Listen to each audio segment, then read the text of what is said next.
Alhamdulillahirabbil alamin wassalatu wassalamu ala asyrafil anbiya'i wal mursalin wa ala alihi wa sahbihi ajma'in. Subhanaka la ilma lana illa ma 'allamtana innaka antal alimul hakim. Rabbi shrah li sadri wa yassir li amri wahlul 'uqdatam min lisani yafqahu qawli. Amma ba'd.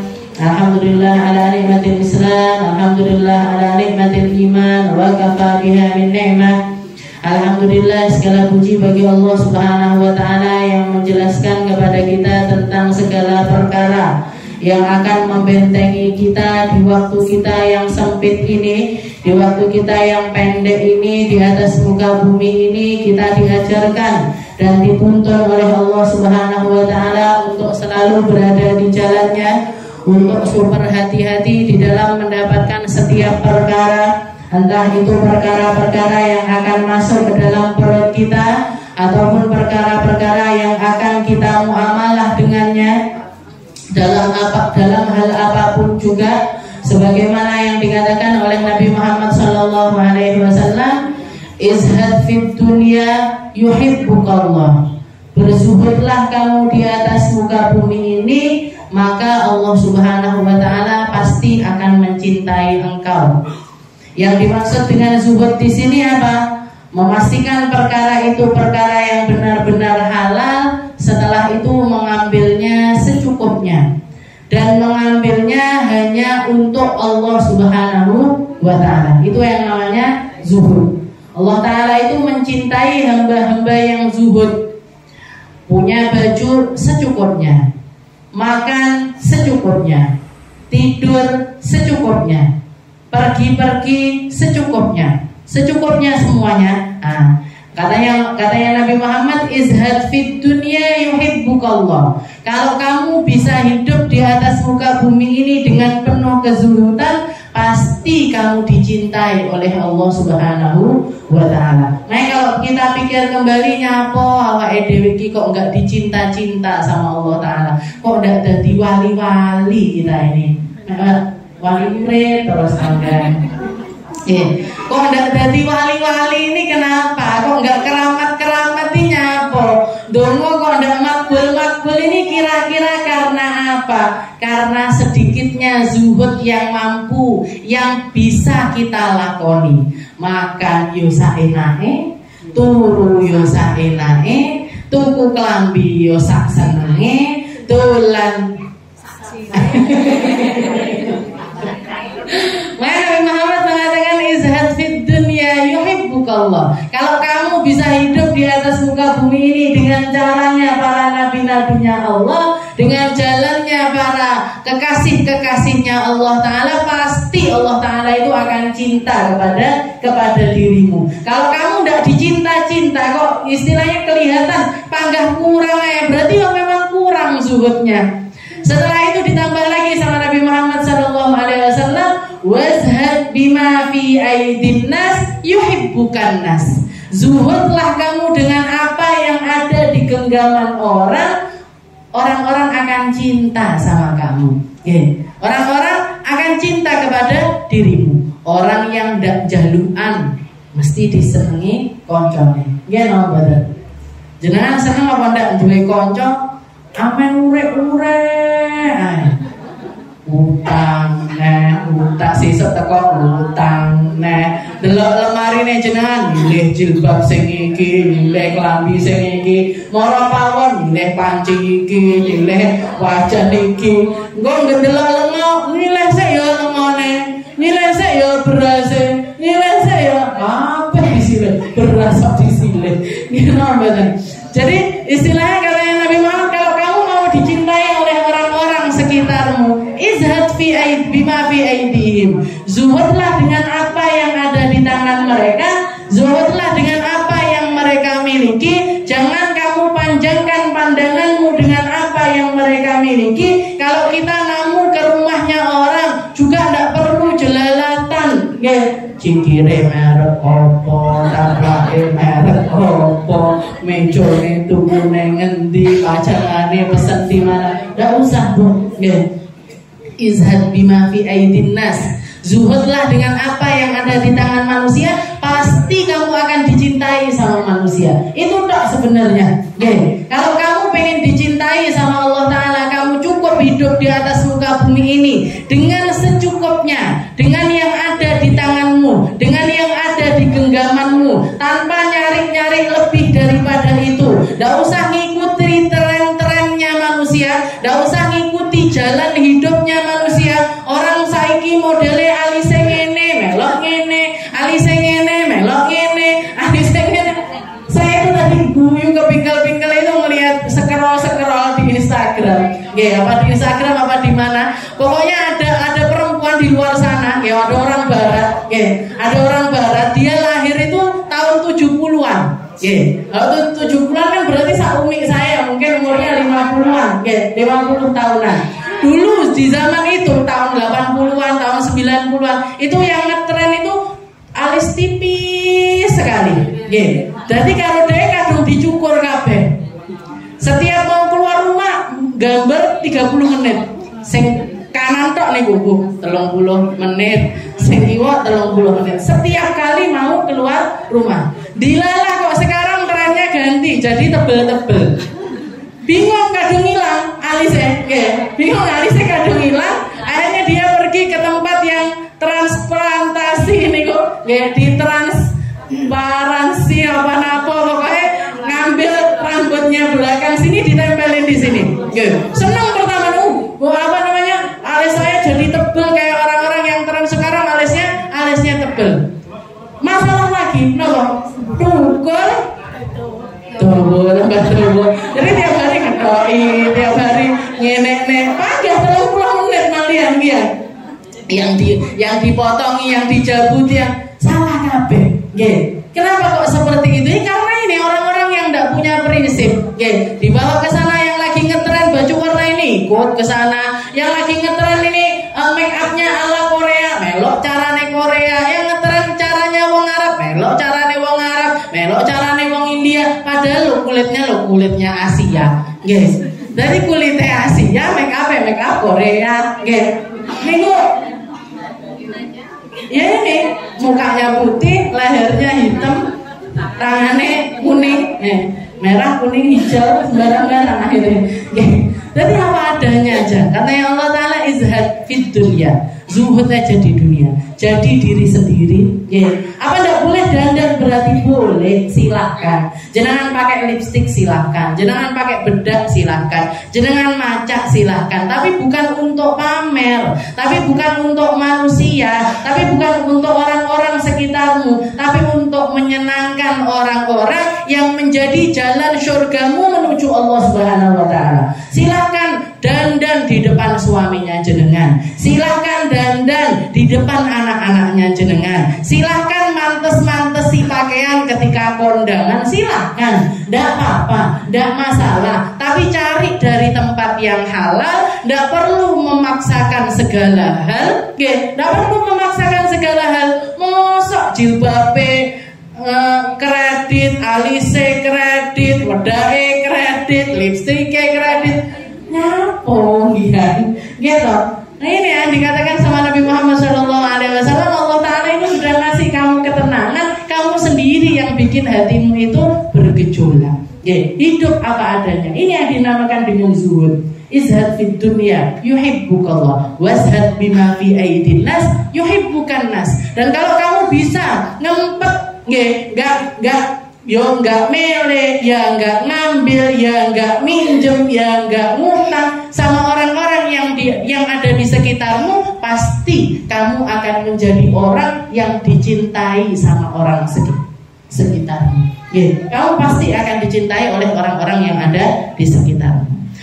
Nah, kita lanjutkan pembahasan kita masih di dalam kitab Risalatul Mu'awanah. Kita kemarin ngambil tips pertama untuk menjadi hamba-hamba yang warok, untuk menjadi hamba-hamba yang berjalan atau ngambil dari perkara dunia itu, kita pastikan yang halal dan menghindari perkara-perkara yang haram, yang makruh, apalagi yang haram, yang makruh aja kita tinggalkan, yang meragukan saja kita tinggalkan, apalagi yang pasti haram, dan itu semuanya bisa kita lakukan kalau kita mawas diri di dalam 3 hal. Yang pertama sudah kita bahas kemarin, yaitu kita sangat berhati-hati dari mana harta itu datang kepada kita.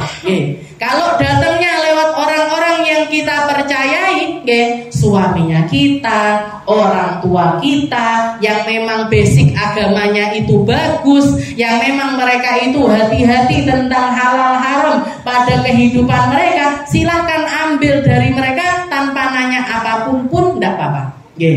Tapi kalau mereka, kalau kita misalkan dapat hadiah dari orang dan kita nggak ngerti ini orang baik apa orang tidak baik, ini orang yang genah, yang ngerti kebaikan atau enggak, ngerti halal haram atau tidak, katanya beliau, kalau misalkan kamu mendapatkan sesuatu dari mereka, faminal wara'i antas'al. Kalau kamu mau berwarok diri dari mereka, silahkan nanya. Nanyanya pun harus pelan-pelan. Dan ketika sekiranya itu nyakitkan orang itu, silahkan dia cari tahu dari orang lain. Nah, itu orang level kedua. Yang pertama yang pasti halal. Yang kedua tengah-tengah. Tengah-tengah sebaiknya kita nanya. Yang terakhir, orang-orang kalau kita dapat sesuatu dari orang-orang yang nggak genah, istilahnya kerjaannya nggak genah, atau kita tahu persis pekerjaannya ini adalah sesuatu yang haram, maka sebaiknya kita tolak pun tidak apa-apa. Bahkan sebaiknya kalau kita orang yang didengar sama orang tersebut, sebaiknya kita katakan, kerjaanmu itu tidak benar, cara nyarimu harta itu tidak benar, aku mau nerima sesuatu dari kamu. Nah, itu kalau kita didengar omongan kita. Kalau kita misalkan orang yang nggak didengar omongannya oleh mereka, silahkan ambil, tapi jangan sampai masuk ke rumah kita. Jangan dimakan, jangan masuk ke rumah aja, sebaiknya juga jangan. Itu cara yang pertama, at-taftish, meriksa, meriksa, ngati-ngati sama apa yang datang kepada kita. Setelah itu yang kedua, tips yang kedua, kalau kita mau jadi orang yang warok, kata yang beliau, wal amru tsani adamul ihtiras minal muamalatil fasidah wa tariqil khalas an tajtaniba jami'al buyu'il fasidah wal makruha. Katanya beliau, cara kedua, istilahnya orang banyak kepleset ke dalam perkara yang meragukan itu kebanyakan karena mereka tidak hati-hati di dalam muamalat mereka. Nggak berhati-hati sama transaksi keuangan yang mereka lakukan. Nggak ngati-ngati golek duit konti. Nggak ngati-ngati dapat bahan dari mana. Nggak ngati-ngati tempat ulaannya di mana. Nggak ngati-ngati. Nah, ini yang sering terjadi. Akhirnya orang masuk ke dalam perkara-perkara yang makruh, apalagi sampai ke sesuatu yang haram. Jadi dia tidak berhati-hati di dalam muamalah al-fasidah. Wa tariqil khalas, caranya keluar dari hal itu gimana? Kalau kita mau keluar dari hal yang meragukan itu gimana? Antajtaniba jami'al buyu'il fasidah wal makruha. Kita tinggalkan semua transaksi yang fasid, transaksi yang batal, transaksi yang tidak sah, ataupun juga yang kita masih meragukan. Jadi kalau di dalam bab muamalah nih kubur, kita nerapinnya gimana? Semuanya haram sampai ada dalil yang mengatakan bahwa itu adalah sesuatu yang halal. Jadi kita anggap dulu semua pekerjaan ini haram. Sampai apa? Sampai datang perkara yang mengatakan bahwasanya itu adalah sesuatu yang halal.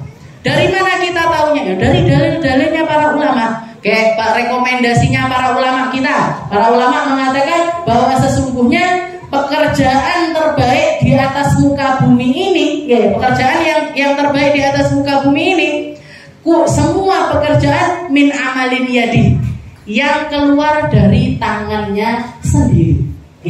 Kayak apa? Jenengan bertani. Nah, itu amal tangannya kita, gitu. Nanem, habis itu dikasih pupuk, habis itu dikasih air, habis itu tumbuh, diinikan dari hama dan lain sebagainya, sampai dipanen, sampai diseleb dan lain sebagainya, sampai akhirnya menjadi beras. Itu tangannya kita sendiri. Atau kalau jenengan di rumah, aku milik dodolan ini misalkan, pengen jualan apa? Pengen jualan pecel. Jenengan beli kacang, diseleb nih, dikasih bumbu, dikasih ini, dasaran di depan rumah, orang beli diladeni. Nah, ini amal tangannya kita sendiri.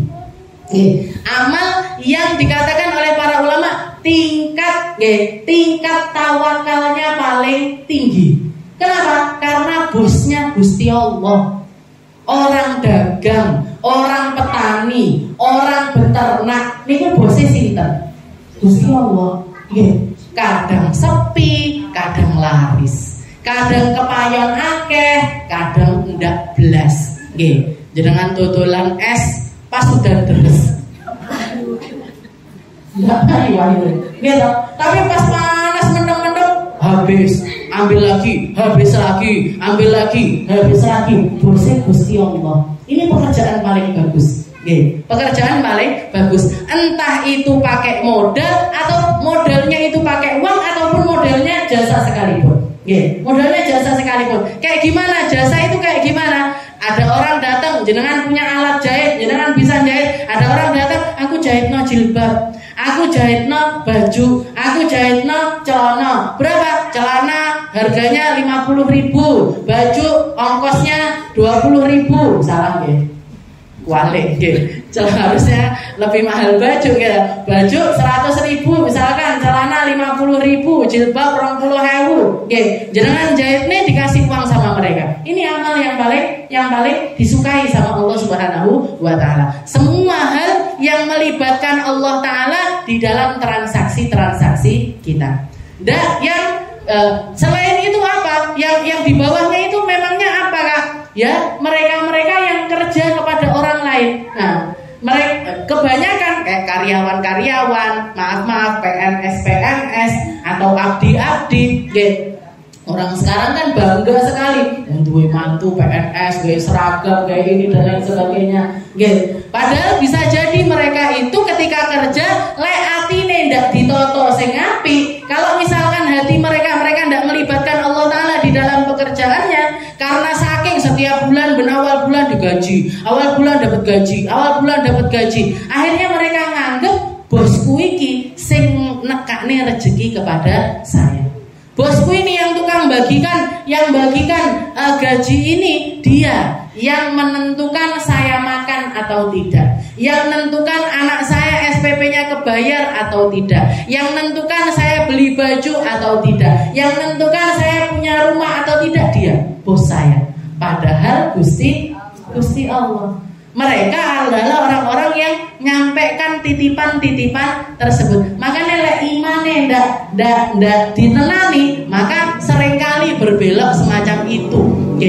Nanti efeknya apa? Efeknya lek bose enek sregep kerjone, lek bose ndak enek ndak sregep kerjone. Kalau bosnya ada yang bagian ngasih gaji ini kelihatan rajin, ceklok, rajin gara piki. Pas bose kali, aku ngene tak dolan dhisik ae lah. Tak mulai dhisik lah, korupsi waktu, korupsi jam, korupsi kerjaan dan lain sebagainya. Dan gajinya tetap mereka dapatkan. Kenapa? Karena tidak ada ikatan sama Allah Subhanahu wa taala. Makanya paling enak kalau abah saya, karena saya keluarganya juga keluarga dagang. Kata abah saya paling enak itu jadi bos. Mau bos besar atau bos kecil, panggah paling penak dari bos. Bos kecil itu apa, Bi? Ya misalkan kamu dodolan bakso mau gawa rombonge ning gone ngarep omah, arep buka karepmu, arep tutup karepmu, arep dolan karepmu, gitu. Terserah kita. Tapi kalau karyawan, kan berarti karyawan elek, mboten dia sing kerjaannya jadi karyawan. Yang penting hatinya diluruskan, yang penting cara kerjanya dibenarkan, yang penting hubungannya sama Allah Ta'ala dikuatkan. Agar apa? Agar setiap pekerjaan yang kita lakukan semuanya bawa berkah, bukan cuma di dunia tapi sampai akhirat nanti. Itu nanti yang akan menentukan jenengan khusyuknya di dalam sholat. Itu yang menentukan putune jenengan, anaknya jenengan jadi anak-anak yang solih-solihah. Itu yang menentukan nanti mereka kalau doa dapat doa-doa yang mustajabah dari Allah Subhanahu wa taala. Atib tu'matak, katanya para ulama, bersihkan makanan yang masuk ke dalam perutmu, tustajab da'watak, maka doamu akan diijabahi oleh Allah Subhanahu wa taala. Jadi katanya beliau antajtani bajami'al buyu'il fasidah wal makruha. Kalau kita lihat ada transaksi-transaksi baru, transaksi-transaksi yang masih meragukan, iki halal apa enggak, iki oleh apa enggak, iki bener apa enggak, tinggalkan dulu. Tinggalkan terlebih dahulu. Sampai kapan? Sampai jenengan paham dalilnya, sampai jenengan tahu persis kebenarannya. Kayak apa misalkan zaman sekarang kan zamannya teknologi. Orang jualan buka toko enggak cuma toko offline aja, tapi ada toko online. Ada sing dodol neng WhatsApp, ada yang jualan di Instagram, ada yang jualan di marketplace, tempat-tempat mall-mallnya online dan lain sebagainya. Gimana hukumnya? Kita menghadapinya gimana? Haramkan dulu. Haramkan dulu. Baru kita cari tahu tentang kebenarannya. Sah apa enggak? Benar apa enggak? Saya pernah nanya sama sesegar, Beb, gimana hukumnya kita jualan online? Gimana kita hukumnya jualan online? Katanya beliau, selama antara pembeli dengan penjual itu tadi antara ada ridho-ridhoan, yang beli setelah mentransferkan, yang beli setelah mentransferkan uangnya, barangnya datang, dia puas dengan barang yang dia terima, dan yang jualan puas karena dia dibayar dengan harga yang sesuai dengannya. Dua-duanya bilang, sah ya, saya ridho, kamu juga ridho, selesai urusannya. Maka nanti di akhirat katanya beliau tidak akan saling tuntut. Kenapa? Karena di dunia sudah diselesaikan. Tapi realitanya berikut, kita beli jilbab, gambarnya api, warnanya hijau padam, teko hijau butek. Nyampe itu, loh kok koyok saringan tahu, loh kok ndak bagus, koinnya kok kasar, padahal harganya mahal. Misalkan kita beli harganya 200.000, harusnya juga pegang barang seharga 200.000. Kecuali jenengan delok gambarnya api banget klambi, tapi harganya 25.000. Jauh usah ngarep-ngarep klambi api, ngarep-ngarep baju bagus tapi harganya 25.000. Ada harga, ada barang, Bu. Ada harga, ada kualitas. Ada harga, ada kualitas. Jadi untuk para online shop yang cuman jualan gambar aja, kalau cuman jualan gambar aja dan kita tidak bisa memastikan barangnya ini sesuai sama harganya atau tidak, maka jangan ngambil barang yang semacam itu. Ambil barang-barang dari supplier yang pasti, jenengan tahu persis barangnya seperti apa, harganya sesuai sama barangnya, sehingga ketika nyampe ke konsumen tidak dikecewakan. Yang banyak gimana? Kadung dibayar, barangnya dikirimnya tidak sesuai sama gambarnya, ditinggal melayu, diblokir nomornya. Nah ini nanti yang di akhirat saling tuntut. Ini nanti yang perlu diselesaikan sampai ke akhirat nanti. Jadi jangan kalau kelihatan ada transaksi ini baru, MLM model ini, MLL model ini, LLM model ini dan lain sebagainya, macam-macam namanya transaksi. Gimana kita menghukumnya? Haramkan dulu. Setelah diharamkan, nanya sama para ulama, Ustaz, ini boleh apa enggak? Ustaz, kayak gini bisa apa enggak? Orang alim kayak gini boleh apa enggak? Kalau mereka mengatakan dari transaksinya aman, silahkan, enggak apa-apa, jalan. Kalau mereka mengatakan ini masih enggak bisa ini, nah ada syarat-syarat yang enggak terpenuhi, ada yang enggak benar ini dan lain sebagainya, maka hindari pekerjaan yang semacam itu. Nah, dimakan kudu hati-hati, Bu. Nah, katanya beliau antajtani bajami al-buyu'il fasidah makruha. Kita hindari transaksi-transaksi yang masih meragukan.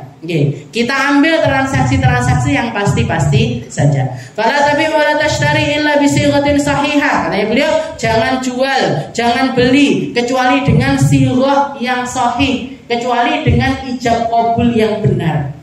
Jualan pakai ijab qabul? Enggak. Jangan jualan itu harusnya pakai ijab qabul. Syaratnya jual beli itu ada penjual, ada pembeli, ada barang, ada transaksi. Transaksinya pakai lafaz apa? Ijab sama qabul. Saya berikan, saya jual. Ya, saya misalkan beli HP. Ya, saya beli HP. Yang jualan HP harus mengatakan saya jual HP ini seharga sekian.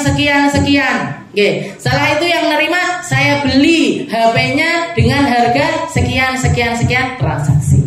Seperti itu harusnya. Oke, tapi katanya beliau wala ba'sa bil mu'atah fil muhaqqirat. Tapi katanya beliau kalau untuk transaksi kecil-kecil, untuk transaksi kecil-kecil kita pakai bai'ul mu'atah pun enggak apa-apa. Pakai ini tadi kayak yang transaksi online itu antarodin. Yang penting secara umum masyarakat menganggap itu sebagai sebuah transaksi yang sah maka boleh. Kayak gimana kayak jenengan sekarang ke minimarket atau supermarket. Jenengan ngambil moro ning gone kaset tit bayar metu. Nggak ada saya beli permen segini, saya beli beras segini, saya beli gula sama nggak ada. Nggak ada, bahkan nggak pakai omong-omongan sama sekali. Kadang-kadang bayarnya pun pakai kartu cekrik. Gimana hukumnya? Selama orang-orang istilahnya zaman ini menganggap bahwa itu adalah transaksi yang sah dan di dalam perkara yang remeh-remeh, perkara yang kecil-kecil, transaksi yang kecil-kecil, bukan transaksi rumah atau transaksi mobil atau transaksi motor. Kalau yang besar-besar tetap harus ada ijab qabulnya, harus ada serah terima. Harus ada serah terima di dalam transaksi tersebut. Wajtani bil ghish wal kadhib wal halaf 'ala silah. Katanya beliau dan hindarilah perilaku ghish. Ghish itu apa? Ghish itu curang. Jangan sampai curang, jangan sampai bohong, jangan sampai sumpah yang tidak benar. Sumpah benar aja tidak boleh. Sumpah benar aja sebaiknya dihindari. Kenapa? Katanya Nabi Muhammad, Allah Ta'ala mencabut berkahnya orang-orang yang berjualan sambil sumpah serapah. Meskipun benar, demi Allah lagi, demi Allah tidak kecut. Memang tidak kecut, memang lagi. Katanya dan transaksinya sah. Katanya Nabi Muhammad, transaksi yang semacam ini memang sah secara fikih. Secara fikih sah, tapi barokahnya diambil sama Allah Ta'ala. Tidak enak barokai. Wala taktum aiban fi silatik. Dan katanya beliau jangan kamu tutupi kalau barangmu ini punya aib. Jadi jilbab rodok jeling kitut titik misalkan, atau ada bolongnya sedikit, atau dari bahan yang nomor 2. Kalau dari nomor 1 bilang nomor 1, nomor 2 bilang nomor 2, nomor 3 bilang nomor 3. Ini KW1, KW2, KW3, katakan semuanya. Jadi wala taktum aiban fi silatik law tala alaihil mushtari lam yashtariha bidzalika tsaman. Katanya beliau, jangan kamu tutupi aib-aib di dalam barang daganganmu, yang sekiranya kalau pembeli tahu tentang aib itu, dia tidak akan membelinya dengan harga segitu.